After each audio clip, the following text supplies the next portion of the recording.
पढ़ी लिखी हूँ, भगवान की दया से मैंने अभी LLB कर रखा है, ऐसा नहीं है। सारे पढ़े लिखे शिक्षित अच्छे अच्छे मजिस्ट्रेट कलेक्टर और अच्छी बड़ी बड़ी पोस्ट पे डॉक्टर MBBS सारे गुरु जी की दया से वहाँ पे उपदेश ले रहे हैं। और व्यवस्था की बात आप करें तो गुरु जी का जो आश्रम रहता है ना, मतलब उसमें 2 भागों में पार्टीशन रहता है। एक साइड बहनों की व्यवस्था की जाती है और एक साइड भक्तों की व्यवस्था की जाती है।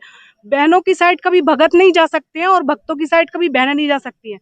उनका भंडारा, उनके वॉशरूम, उनका सारा कुछ बहनों का अलग होता है और भाइयों का अलग होता है जो भगत रहते हैं। दोस्तों, आप इस शख्स को देख रहे हो, ये है हिमांशु जोशी, जो संत रामपाल जी महाराज की पुस्तकों का विरोध कर रहा है। इस हिमांशु जोशी को ये पता नहीं है जो संत रामपाल जी महाराज की लिखित पुस्तकें हैं वो गीता वेद पुराण से प्रमाणित है।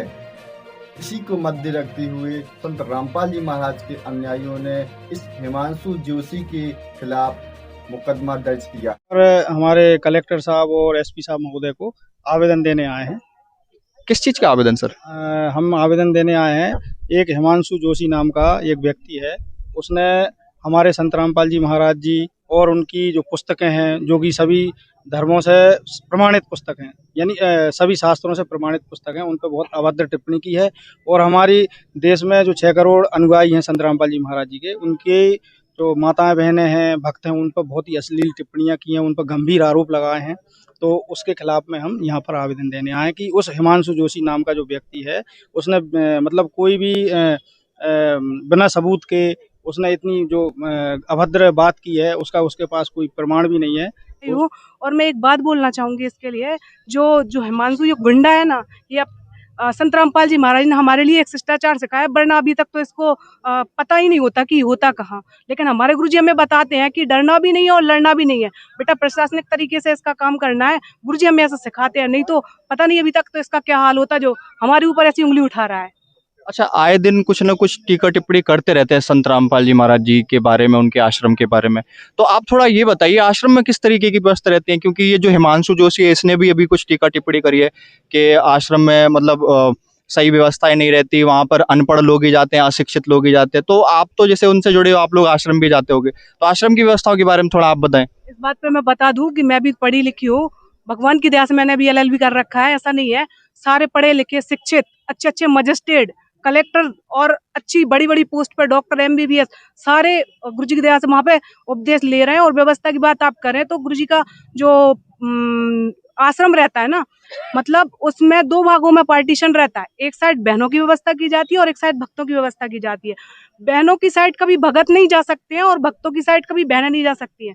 उनका भंडारा, उनके वॉशरूम, उनका सारा कुछ बहनों का अलग होता है और भाइयों का अलग होता है। हमारे साथ जुड़े हुए हैं एडवोकेट कुलदीप नागपाल जी, जिन्होंने हिमांशु जोशी के खिलाफ टिप्पणी की। मैं एडवोकेट कुलदीप नागपाल आज एक बेहद ही गंभीर और संवेदनशील मुद्दे को लेकर आपके सामने आया हूं। ये मुद्दा जुड़ा है संत रामपाल जी महाराज जी के अनुयायियों तथा एक फेसबुक यूजर हिमांशु जोशी से। हमें प्रमाण के साथ ये जानकारी मिली है कि हिमांशु जोशी नाम का एक फेसबुक यूजर फेसबुक जैसे सोशल मीडिया प्लेटफॉर्म को यूज करते हुए संत रामपाल जी महाराज जी के शांतिप्रिय अनुयायियों को धमकाने की कोशिश कर रहा है। ये सेक्शन BNS के सेक्शन 351 और सेक्शन 353 के तहत ना सिर्फ एक अपराध है, बल्कि समाज के अंदर जो शांति फैली हुई है उसको भी भंग करने की कोशिश कर रहा है। और दुख की बात यह है कि ट्रस्ट के लोगों के द्वारा बार बार कंप्लेंट्स किए जाने के बावजूद भी पुलिस प्रशासन इस बारे में कोई भी एक्शन नहीं ले रहा है और कोई भी कार्रवाई नहीं कर रहा है। तो मैं एक एडवोकेट होने के नाते ये बता देना चाहता हूं कि या तो जल्दी से जल्दी पुलिस प्रशासन इस चीज पर कोई एक्शन ले, या फिर हमें न्यायालय में कोर्ट में जाकर रिट डालनी पड़ेगी। और मेरी ये डिमांड है कि अभी के अभी हिमांशु जोशी के खिलाफ FIR होनी